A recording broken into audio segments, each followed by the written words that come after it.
السلام عليكم ورحمة الله وبركاته.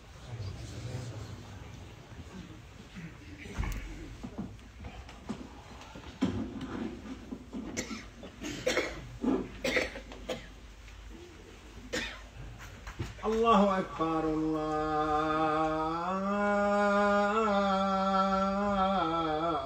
الله أكبر. أشهد أن لا إله إلا الله.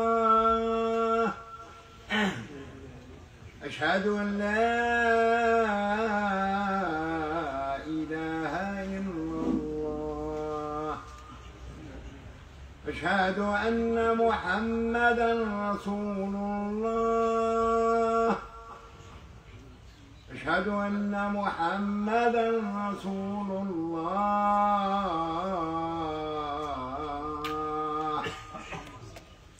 حي على الصلاة.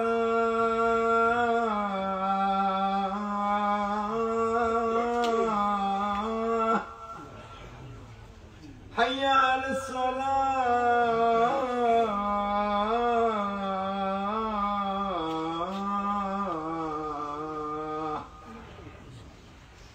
حي على الفلاح.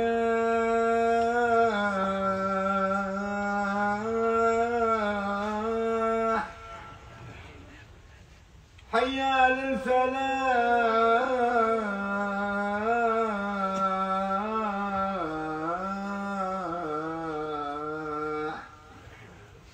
الله أكبر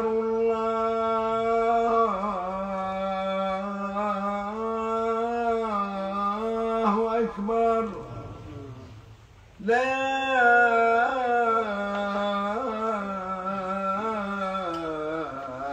إله إلا الله.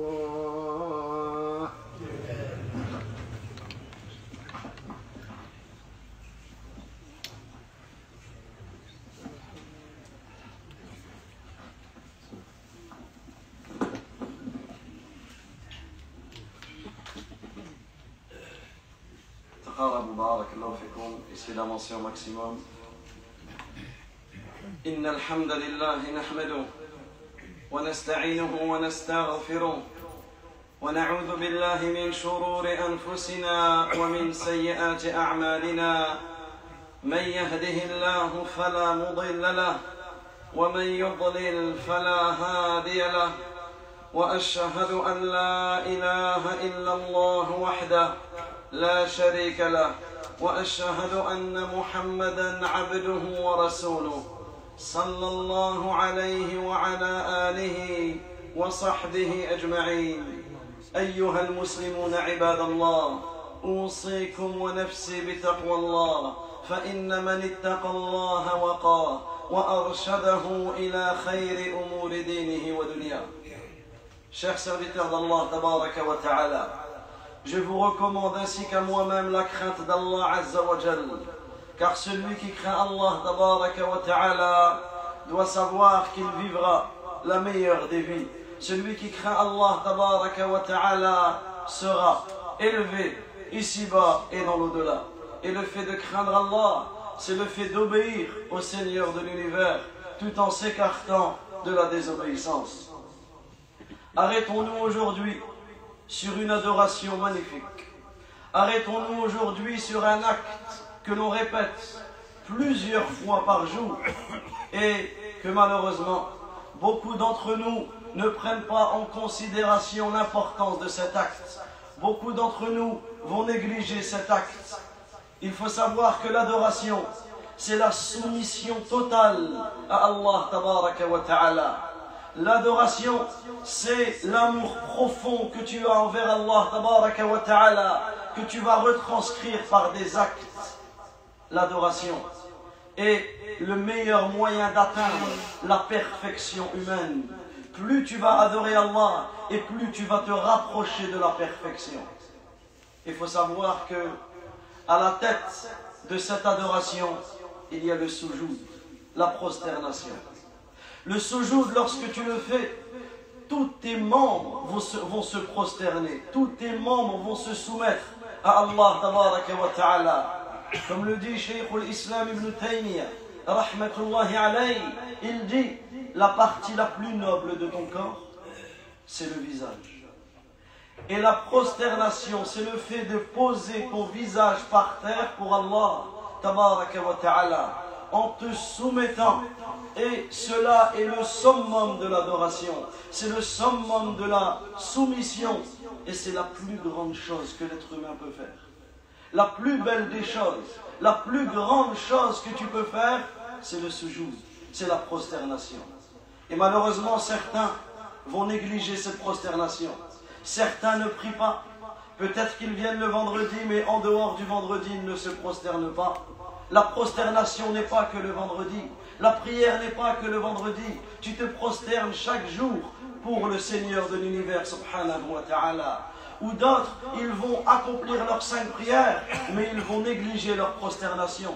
Comme le fait de prier sur une chaise sans aucune raison valable. Celui qui est malade et qui ne peut pas se prosterner, il va le faire, mais pour une ou autre raison, rater cette prosternation qui est un pilier essentiel de la prière, cela est une grave erreur. Ou d'autres, ils vont se prosterner. Mais malheureusement, dans leur prosternation, ils vont penser à ceci, penser à cela. Ils ne vont pas prendre conscience de ce qu'ils font. Ils vont se prosterner rapidement. Ils vont se prosterner en pensant aux choses de cette dunya, alors qu'ils sont dans le moment le plus proche, la plus grande proximité entre eux et le Seigneur de l'univers. Voilà pourquoi il est important de s'arrêter ensemble et de méditer sur la prosternation. La prosternation, elle est mentionnée plusieurs fois dans le Coran. Des fois, Allah tabaraka wa ta'ala nous ordonne de l'accomplir. D'autres fois, Allah azza wa jal blâme ceux qui la délaissent.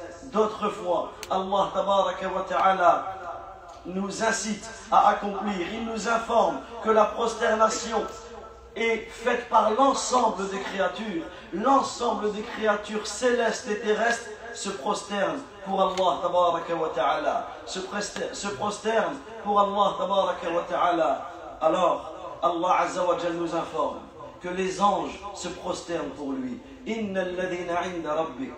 Certes ceux, les anges qui se tiennent auprès de ton Seigneur, la yastakbiruna 'an ibadati. Ils ne refusent jamais par fierté de l'adorer. Wa yusabbihuna la. Ils ne cessent de célébrer la gloire et la sainteté d'Allah azza wa jal. Wa yasjudun. Et les anges eux-mêmes se prosternent. Également, Allah tabaraka wa ta'ala a fait les éloges de ses prophètes et de ses bien-aimés parmi ses créatures. Et quelle est la plus grande éloge qu'Allah tabaraka wa ta'ala a fait aux prophètes et à ses bien-aimés? C'est en raison de leur prosternation qu'ils faisaient pour lui. إِذَا تُتْلَى عَلَيْهِمْ آيَاتُ الرَّحْمَنِ خَرُّوا سُجَّدًا وَبُكِيًّا. Et voici ceux qu'Allah azza wa jalla a comblés de ses faveurs. Parmi les prophètes de la descendance de Adam, des hommes que nous avons transportés dans l'arche de Nuh, de la descendance d'Ibrahim et d'Israïl, et parmi tous les prophètes que nous avons élus et guidés, lorsque les versets du tout miséricordieux leur étaient récités, ils se jetaient face contre terre, prosternés et éclatés de sanglots. Voilà comment étaient les prophètes, voilà comment étaient les bien-aimés, les vertueux. Lorsque les versets d'Allah azza wa jalla leur sont récités, ils tombent prosternés en pleurant. Également, méditons ensemble sur la situation du meilleur des prophètes, la situation de l'imam des prophètes, la situation du meilleur des êtres humains, la situation du meilleur des adorateurs, la situation du meilleur de ceux qui se sont prosternés. Notre noble prophète Mohammed, sallallahu alayhi wa sallam, comment faisait sa prosternation? Comment il était face au soujoud? Comment il était face à cette adoration magnifique?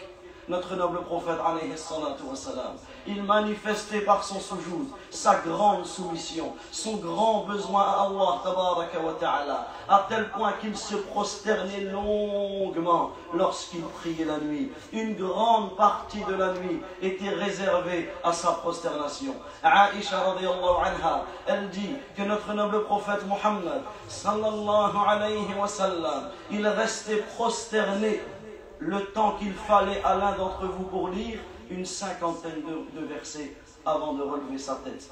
Une seule prosternation dans sa prière. Il fallait pour l'un d'entre nous réciter une 50aine de versets. Et qu'est-ce qu'il disait? notre noble prophète, alayhi salatu wa salam, lorsqu'il était prosterné. Et médite sur cela. Lorsque tu es prosterné, qu'est-ce que tu dis? Ton visage, qui est la partie la plus noble de ton corps, Allah tabaraka wa ta'ala a fait que ton visage soit la partie la plus haute de ton corps, et cette partie la plus noble, cette partie la plus haute, tu vas la mettre tout en bas. Et qu'est-ce que tu vas dire lorsque tu es tout en bas? Subhana rabbiyal a'la.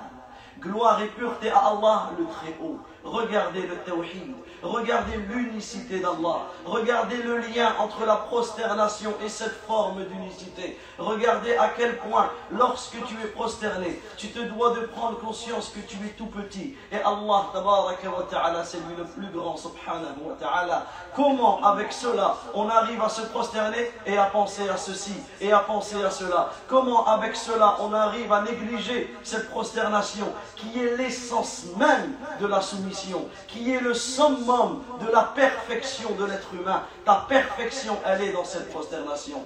Et écoutez également ce que disait notre noble prophète Mohammed sallallahu alayhi wa sallam lorsqu'il était prosterné. Il disait: Allahumma laka sajadtu. Oh Allah, c'est pour toi que je me prosterne. Wa bika amant. Et c'est en toi que je crois. Wa laka aslam. Et c'est pour toi que je me soumets. Sajada wajhi.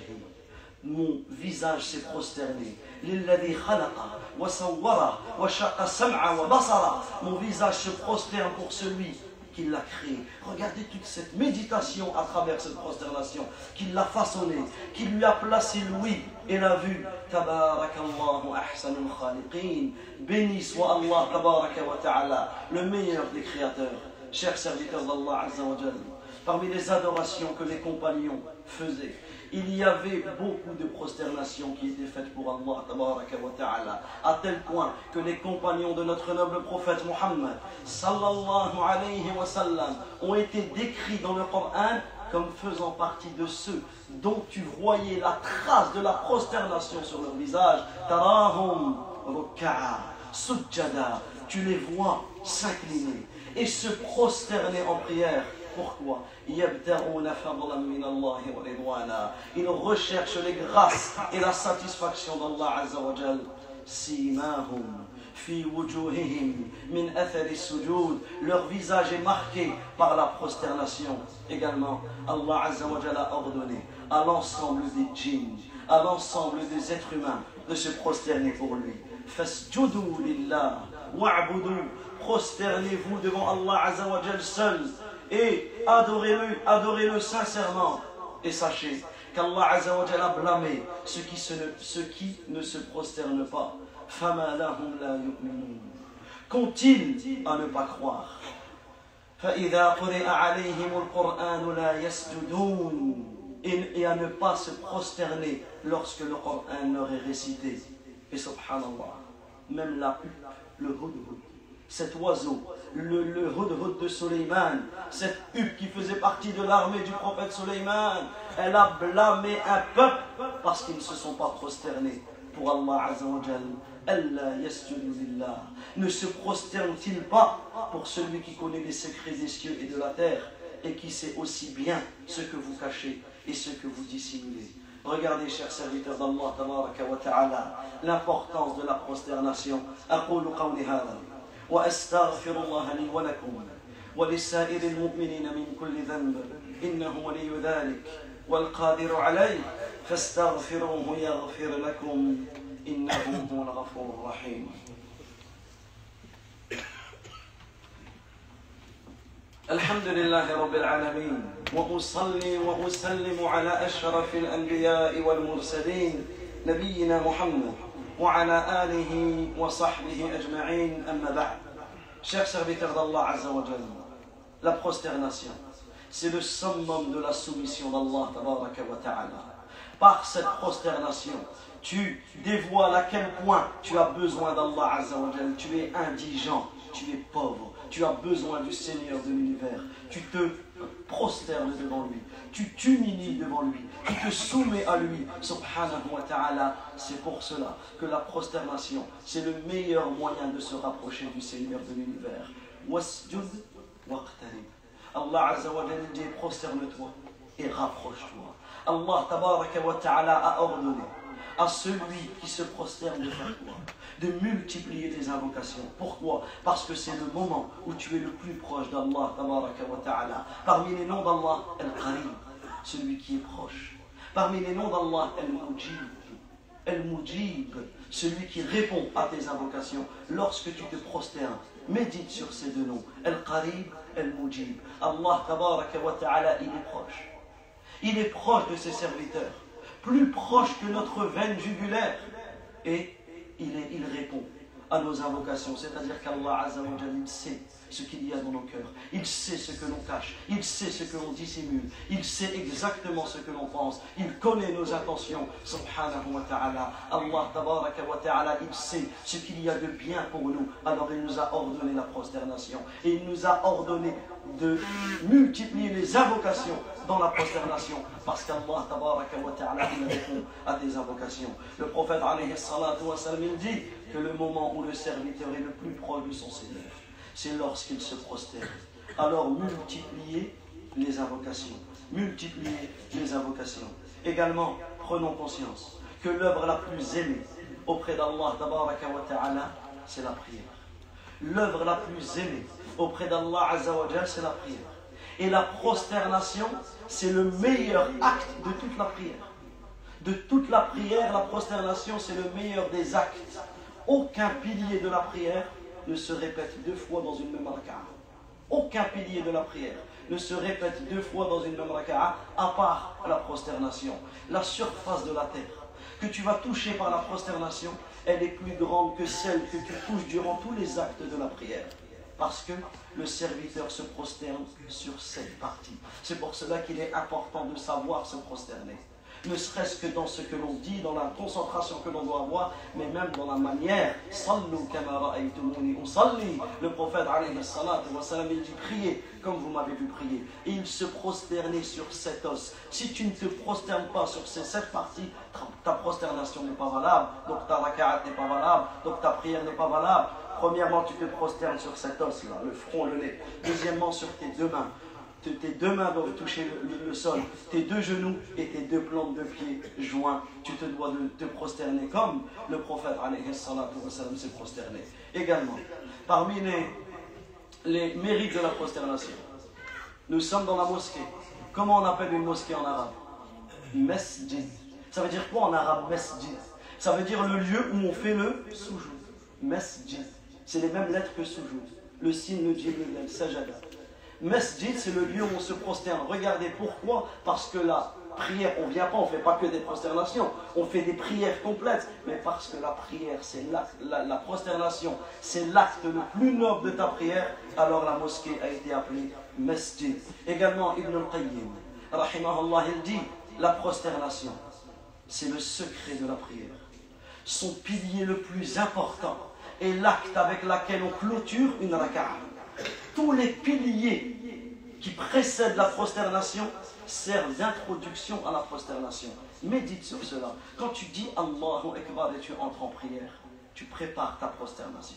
Quand tu récites la Fatiha, tu prépares ta prosternation. Lorsque tu vas t'incliner et que tu vas dire Subhana Rabbi al-Azim, Subhanallah, tu t'inclines, tu te casses, tu t'humilies, tu te fais tout petit. Et qu'est-ce que tu dis à ce moment-là? Subhana Rabbi al-Azim, gloire et pureté à mon Seigneur, le très grand, alors que toi tu te fais tout petit.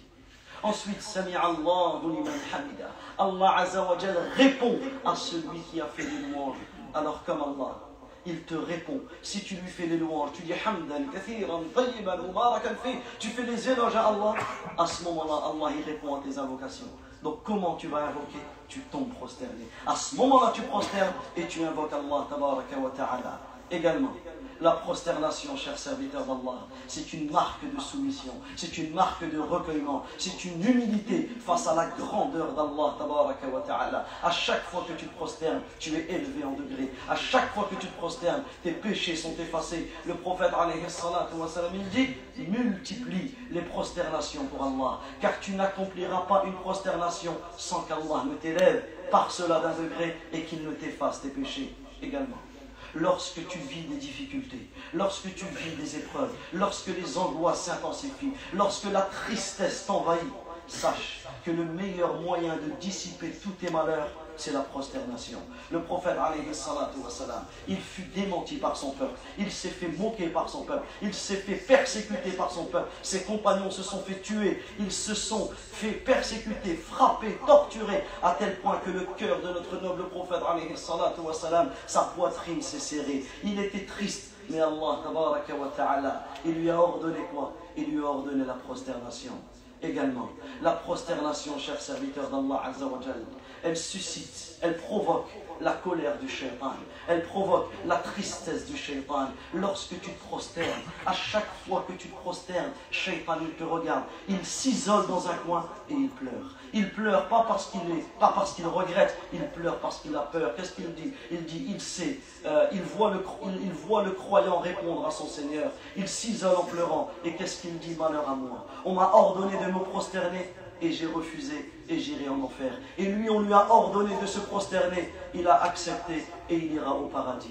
Sachez également qu'à la fin des temps, il y a certaines actions qui n'auront plus de mérite, qu'on ne pourra plus quasiment faire, comme la sadaqa, à tel point que les gens, ils auront tellement d'argent que plus personne n'acceptera la sadaqa. C'est-à-dire que ce sera du mal, une adoration sur laquelle tu ne pourras quasiment plus faire. Mais la prosternation, elle restera méritoire jusqu'au jour de la résurrection. Le prophète, alayhi salatu wa sallam, il dit, en parlant de la fin des temps, les biens seront tellement abondants que personne n'acceptera qu'on lui donne de la sadaqa. À tel point que la prosternation deviendra meilleure que toute cette dunya et tout ce qu'elle comporte. Toute cette vie et la prosternation, elle devient meilleure que tout ce que cette vie comporte. Et sachez, et notre conclusion est, au jour du grand rassemblement, le jour de la résurrection, ce jour où les gens seront plongés dans cette angoisse insupportable, les gens, ils chercheront quelqu'un pour aller intercéder. Ils iront voir Adam, alayhi salam. Mais Adam, alayhi salam, dira aujourd'hui, mon Seigneur s'est mis en colère, comme il ne s'est jamais mis en colère auparavant. Allez voir autre que moi. Ils iront voir Noé, il dira la même chose. Ils iront voir Ibrahim, il dira la même chose. Ils iront voir Moussa, Isa, ils diront la même chose aujourd'hui. Mon Seigneur s'est mis en colère comme il ne s'est jamais mis en colère auparavant. Allez voir autre que moi, à tel point qu'ils iront voir notre noble prophète Mohammed sallallahu alayhi wa sallam, et il dira ana laha, je suis fait pour cela, je suis fait pour ce jour. Il dit, je partirai, demandez la permission d'Allah tabaraka wa ta'ala, il me l'accordera, et lorsque je serai à cet endroit-là, je tomberai prosterné. Notre noble prophète alayhi salatu wa salam tombera prosterné en dessous du trône du tout miséricordieux subhanahu wa ta'ala. Également, ce jour-là, tu souhaites être reconnu par le prophète alayhi salatu wa salam. Est-ce que tu souhaites que le prophète alayhi salatu wa salam te reconnaisse et te fait entrer dans sa communauté? Alors sache que comment il va te reconnaître? Il ne t'a jamais vu, il ne m'a jamais vu. Comment notre noble prophète alayhi salatu wa salam va nous reconnaître au jour de la résurrection? Par les traces de ta prosternation et les traces de tes ablutions. Comment, après cela, on peut être négligent envers la prière? Comment, après cela, on peut être fainéant quant à la prière? Comment, après cela, la prière arrive et l'on ne prie pas? Voilà comment on s'adresse à ceux qui ne prient pas. Comment veux-tu être reconnu par le prophète alayhi salatu wa sallam si tu ne te prosternes pas? Parce qu'à chaque prosternation que tu fais, à chaque fois que tu fais tes ablutions, ce sont des traces blanches sur ton visage, des traces blanches sur les membres de tes ablutions, également au jour de la résurrection. C'est la prosternation qui va faire distinguer les croyants des hypocrites. À ce moment-là, on aura deux camps, les croyants et les hypocrites. Parce que dans cette terre, même les hypocrites se prosternent. Ils se prosternent, mais pas pour Allah. Donc nous, ici, on ne le voit pas. Tu ne le vois pas sur terre, tu ne vois pas, ils se prosternent. Toi, tu juges à l'apparence, ils se prosternent. Mais yawm al-qiyamah, au jour de la résurrection, yawma yukshafu an saq, le jour où Allah tabaraka wa ta'ala dévoilera sa jambe, une jambe qui lui est sciée, ils tomberont prosternés. Mais certains, comme le prophète sallallahu dans un hadith, il explique cela. Il dit, les hypocrites, ceux qui ne se sont pas prosternés pour Allah, ils essayeront, mais leur colonne vertébrale restera comme un seul os. Ils essayeront, mais ils n'y arriveront pas. Seuls les croyants pourront se prosterner également ce jour-là. Chers serviteurs d'Allah Azza wa Jalla, il se peut que quelqu'un qui a appliqué le tawhid, mais à cause de ses péchés, entrera en enfer. Il se peut que le musulman entrera une partie en enfer et le reste au paradis. Mais sachez que celui qui s'est prosterné, même s'il doit entrer en enfer par les péchés qu'il a fait, l'enfer est interdit. Allah, il a interdit au feu de toucher les membres de la prosternation. De toucher les membres de la prosternation. Également, la prosternation, c'est le meilleur moyen d'accéder au paradis. Un des compagnons, il a demandé au prophète sallam de l'accompagner dans le paradis. Il lui a dit, aide-moi par la multiplication des prosternations. Voilà comment nous devons être par rapport à notre soumission. Combien, alors que nous dormons le matin, ou nous faisons nos activités la journée et nous ratons les prières, combien sont dans leur tombe? Ils sont dans leur tombe et ils demandent à Allah de revenir sur terre pour faire du bien. Nous ne sommes pas encore dans notre tombe. Nous prenons le chemin, nous y allons, mais nous n'y sommes pas encore. Alors profitons de l'adoration, profitons de la prosternation, concentrons-nous et demandons à Allah tabaraka wa ta'ala la guider. نسأل الله العظيم رب العرش العظيم أن يهدينا جميعا إلى صراطه المستقيم. اللهم اهدنا واهد بنا، اللهم اهدنا واهد بنا، اللهم اهدنا واهد بنا، اللهم زينا بزينة الإيمان واجعلنا هداة مهتدين. اللهم إنا نسألك الجنة وما قرب إليها من قول أو عمل، ونعوذ بك من النار وما قرب إليها من قول أو عمل. اللهم اغفر لنا ذنبنا كله، دقه وجله، أوله وآخره، علانيته وسره. اللهم أصلح لنا ديننا الذي هو عصمة أمرنا، وأصلح لنا دنيانا التي فيها معاشنا، وأصلح لنا دنيانا التي فيها معاشنا، وأصلح لنا آخرتنا التي فيها معادنا، واجعل الحياة زيادة لنا في كل خير، والموت راحة لنا من كل شر. ربنا آتنا في الدنيا حسنة وفي الآخرة حسنة وقنا عذاب النار. هذا وصلوا وسلموا على رسول الله محمد بن عبد الله صلوات الله وسلامه وبركاته عليه. اللهم صل على محمد وعلى آل محمد كما صليت على إبراهيم وعلى آل إبراهيم إنك حميد مجيد، وبارك على محمد وعلى آل محمد كما باركت على إبراهيم وعلى آل إبراهيم إنك حميد مجيد. وآخر دعوانا أن الحمد لله رب العالمين.